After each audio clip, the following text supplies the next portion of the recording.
자, 이번엔 또 개인 투자자분들이 또 많은 관심 있는 개별 기업들 진단을 하는 코너가 되겠습니다. 주주총회고요. 하이투자증권 강북 WM센터 이화진 과장이 또 수고해 주시겠네요. 어서 오세요. 안녕하세요. 네. 자, 빨리 가볼까요? 어떤 종목부터? 덕산 네오룩스. 덕산 네오룩스. 네. 뭐 어떤 포인트? 이거 네. 네. 일단 이 회사는 이제 OLED, 이제 유기물질 소재 예, 업체고요. 물론 이제 올해 시장은 IT 전방 수요나 특히 중화권에 대한 스마트폰 시장이 부진하다 보니까 그에 대해서 주가가 이제 빠졌던 부분이 있고, 이제 내년을 바라본다라고 가정했을 때 첫 번째 포인트는 이제 애플의 아이패드에 대한 OLED 채택이죠.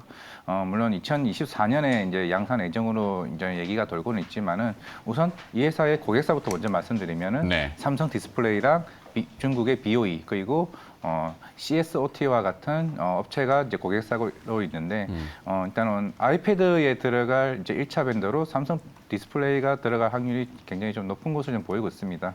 그렇게 되면은 이제 OLED에 들어가는 부분들이 커질 것으로 보이고 있고, 물론 모바일 판매보다는 태블릿 시장이 그렇게 크지는 않지만은 그래도 패널이 확장된다는 측면에서는 충분히 모바일만큼에 대한 소재단의 영업이익은 나올 수 있다는 측면에서 모바일 시장에서 한 단계 더 커지는 시장으로 조금 눈여겨봐야 될 것 같고요. 그리고 삼성 최근에 계속 이슈가 나오고 있습니다만은 노트북 PC 이런 태블릿 시장에서 삼성 전자에 대한 부분들이 계속 실적이 계속 좋아지고 있습니다. 실제로 전략상으로도 19년부터 꾸준하게 노트북 PC 시장에서 끊임없이 계속 이제 올라오고 있는 모습이 있기 때문에 이제는 모든 IT 전방 산업들이 OLED 패널을 이제 투입하 시작하게 된다고 하면은 좀 계속 좋아질 수 있을 것으로 보이고 있고요.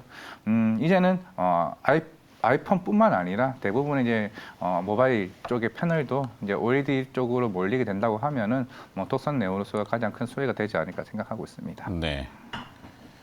덕산 네오룩스는 네옴시티 수혜죠. 네옴시티가 뭐 우리가 상상을 해보면 되잖아요. 거기에 이제 아까 뭐 건물 조감도들 아직 뭐 정확히 나온 건 없지만 대부분 중동 지역에 특히 이제 빈살만 왕세자 이런 컨셉이라면은 화려한 그렇죠. 디지털 사이니지잖아요. 그러니까 우리 왜 어디죠? 그 테란로 말고 삼성동 쪽에 가면은 이렇게 코엑스 있는 네네네 화면 큰 거 해가지고 네. 막 뭐가 튀어나올 듯한 어떤 뭐 뉴욕 번화가라든지 이런 데도 있는데 뭐 당연히 그 중동의 네옴시티도 그거 하지 않겠습니까? 많이. 그렇죠. 그러면은 우리 디스플레이 소재인 덕산 네오룩스가 그때 이제 또 붐이 돼서 사실은 이 네옴시티가 뭔가 체결이 되면은 덕산 네오룩스는 네옴시티 관련주다. 창의성 좋잖아요, 그죠? 가운데 또 네오가 들어가니까. 덕산 네오. 네. 근데 하여튼 뭐래도 우리가 찾아야 되는데 실제 될지 안 될지는 몰라요. 그죠. 그리고 또 너무 비약적으로 확대하는 거일 수도 있고 하지만 주식시장이라는 게 어디 뭐 합리적입니까? 아니, 그러니까 좀 그렇다는 얘기죠. 지금 뭐 업황이 이제 전방 산업이라는 것을 뭐 사실 디스플레이 그러면은 스마트폰 아니면 조금 크게 가면 타블릿, 더 크게 가면 TV인데 텔레비전 시장은 지금 거의 정책이 완전히 또 어렵잖아요. 많이 죽었죠. 월드컵이 있는데도 불구하고 교체 수요도 별로 없고, 그다음에 이제 그 코로나 때는 TV를 다 교체했는데 집에 있는 머무는 시간이 많아서. 근데 지금은 안 교체하잖아. 네, 그래서 어려운데 전망을 물어봐달래요. 내년에 좀 기대될 것 같아요. 그래서. 내년에? 시장은 이제 내후년은 좀 교체 수요가 다시 돌아온다라고 얘기는 하고 있는데, 네. 물론 앞에 말씀드린 것처럼 물론 네온시티 뭐 OLED도 있을 거고 뭐 아이패드나 뭐 다른 전방 산업이 살아나야 좀 괜찮지 않을까 생각하고 있습니다. 두 가지죠. 네옴시티하고 전장. 그렇죠. 자동차용 디스플레이. 여기에 이제 이 디스플레이 산업에 또 사활이 걸려 있기 때문에 언젠가는 분명히 개화를 다시 할 거라고 봐요. 근데 그 언젠가는이라는 그렇죠. 시간을 우리가 가늠하기가 좀 어려워서 그렇고 주가는 이미 뭐 어려운 상태로 와 있으니까. 자, 그다음에 두 번째 또 종목으로 넘어가서 어떤 기업에 대한 포인트가 있나요? 한전기술이요. 한전기술 지금 뭐 원전 얘기 때문에 계속. 어제 좀 시끄럽기도 했고, 네. 사실 뭐 이제 8월 달에도 한번 이게 이집트 원전이 얘기가 잠깐 나왔었습니다만은 네. 그때는 사실 메인 수주가 러시아 쪽이었고 우리는 거의 하청 수준으로 갔기 때문에 네. 그 당시 본계약이 10조고 1조가 이제 우리 쪽으로 나오고 있었습니다만은 그때 두산 에너빌리티가 이제 기자재 쪽 가스터빈 이쪽으로 이제 얘기가 나왔었고 실제 우리나라의 원전의 본계약은 이제 2009년쯤에 아랍에미리트 바카라 원전 때였기 때문에 그 당시가 10조였고 어제 얘기가 나왔던 게 폴란드 40조입니다. 40조 얘기가 나왔으면서 전반적으로 원전 관련주들이 거의 20% 이상 이제 가긴 했었는데 물론 이제 의향서에 대한 부분을 어제 시작에 나왔던 거고 실제로 본계약을 체결하려면은 뭐 2년 얘기도 나오고 1년 얘기도 나오고 있는 만큼 물론 단기적으로는 이슈는 나왔지만은 만약에 실제로 폴란드까지 된다고 가정을 했을 때 추후에 나올 뭐 체코나 사우디까지 이어질 수 있다는 측면에서는 원전 관련주가 긍정적이 될 수는 있겠지만은 결국에는 본계약이 체결이 나와야 조금 긍정적으로 봐야 되지 않을까. 그러면은 한전 기술의 원자로 설계나 종합 설계를 경험이 있는 뭐 APR 1400 기술을 가지고 있기 때문에 물론 이게 또 이슈가 되고 있는 게 최근에 미국의 웨스팅하우스가 이런 APR 1400에 대해서 지금 소송 이슈가 좀 있는 상황이기 때문에 이게 또 주요 변수가 될 수는 있을 것 같기는 합니다. 결국 원전을 보려면은 사실 2009년에도 본 수주 계약이 나오고 나서 주가가 5배 이상 갔었기 때문에 조금은 지켜볼 수는 있는 부분이라면 한전기술이나 두산 에너빌리티 쪽으로 좀 보면 괜찮지 않을까 생각하고 있습니다. 두산 에너빌리티, 한전기술하고 두산 에너빌리티 네. 연결해서 네. 원전. 좋긴 해요. 원전도 뭐 빵빵 터지면 좋죠. 몇십조 막 실제가 됩니까? 네. 몇십조, 40조까지 몰라도 그래도 이제 웨스팅하우스가 지금 1차 원전 산업이 어느 정도 기정사실화되고 있는 상황이기 때문에 일단 폴란드와의 또 방산 계약도 한번 했던 것만큼 조금 네.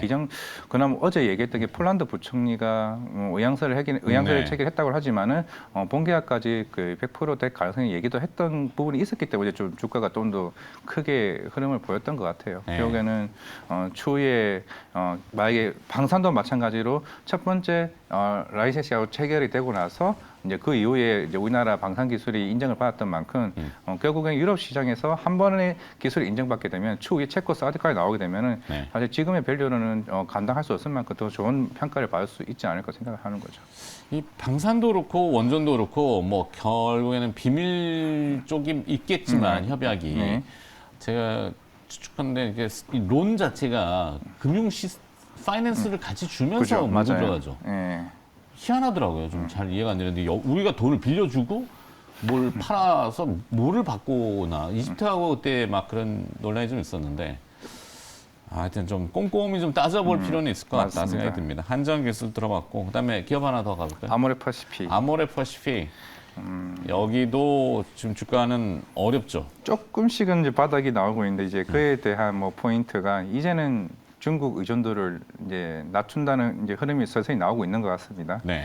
일단은 뭐 그동안은 뭐 중국 때문에 안 좋았고 지난주에 중국 강군제 뭐 이번 주 다음 주까지 뭐 중국 강군제에 대한 예약 화장품 판매가 우리나라 10위 안에도 못 드는 이제 상황이 나왔던 만큼 이제는 이제 모든 시장에서 얘기하는 게 뭐 화장품은 중국 때문에 안 된다라기보다는 이번 3분기 실적에서 아시아, 북미, 유럽 쪽에서 매출이 굉장히 성장성이 굉장히 좋았기 때문에 물론 중국까지는 아니겠지만 이제부터는 이쪽 중국 외 시장에서 매출이 증가하게 된다면 중국의 시장만큼 더 좋아진다고 하게 되면은 이제부터 화장품도 좀 바닥을 좀 다질 수 있지 않을까라고 생각을 하고 있고 물론 4분기까지는 중국도 이제 아모레퍼시픽도 뭐 설화소나 뭐 이니스프리와 같은 좀 부진한 브랜드 자체는 지금 철수 작업이 계속 나오고 있기 때문에 이런 비용적인 측면에서 조금 줄어든다라고 하게 되면은 내년 초부터는 조금 이제 이익적으로는 이제 코로나 이전만큼 회복할 수 있지 않을까 생각을 하고 있습니다. 네. 아모레퍼시픽. 근데 이게 참 위험한 도박일 수 있어요. 중국향을 포기한다? 어제 우리 10월달 수출 데이터 나왔잖아요. 무역 수지 적자가 나오는데 대부분의 수출 감소가 중국향이란 말이에요. 과연 중국을 떼어내고도 산업 자체가 어떻게 갈 수 있을지 사실 좀 걱정은 많이 됐는데 하여튼 아모레퍼시픽은 그래서 뭐 어떻게 한다고요?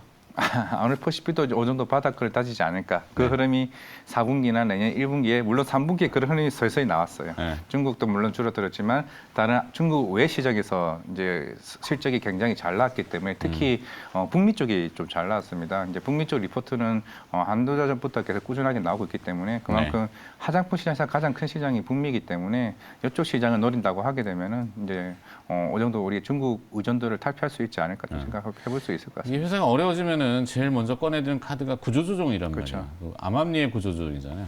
그러니까 인력들을 줄이고 뭐 고용이 좀 불안해지고 그럼 회사는 빅베스를 해서 나중에 회사 자체는 수익성이 네. 그럴싸하게 손실이 줄어드니까 비용이 안 나가면은 그게 좋은 건 아닐 텐데.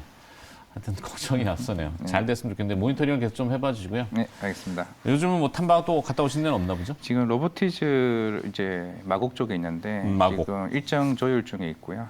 아직은 로봇도 좀 저도 중요하게 볼 수 있는 한 바퀴 그냥 다 돌까 생각 중입니다. 로봇 레인보우 쪽으로. 로보틱스나 또 네. 최근에 상장됐던 회사도 마찬가지로 해서 아. 지금 전화기를 좀 돌리고 있는 상황이기 때문에 네. 다녀오면은 바로 이 알겠습니다. 여기서 말씀드리겠습니다. 매번 뭐 요구사항만 많아가지고 네, 죄송해요. 아닙니다. 네. 하여튼 잘 들었습니다. 기업들 몇 가지 들어봤고요. 하이투자증권 강북 WM센터 이화진 과장이었습니다. 고맙습니다. 네, 감사합니다.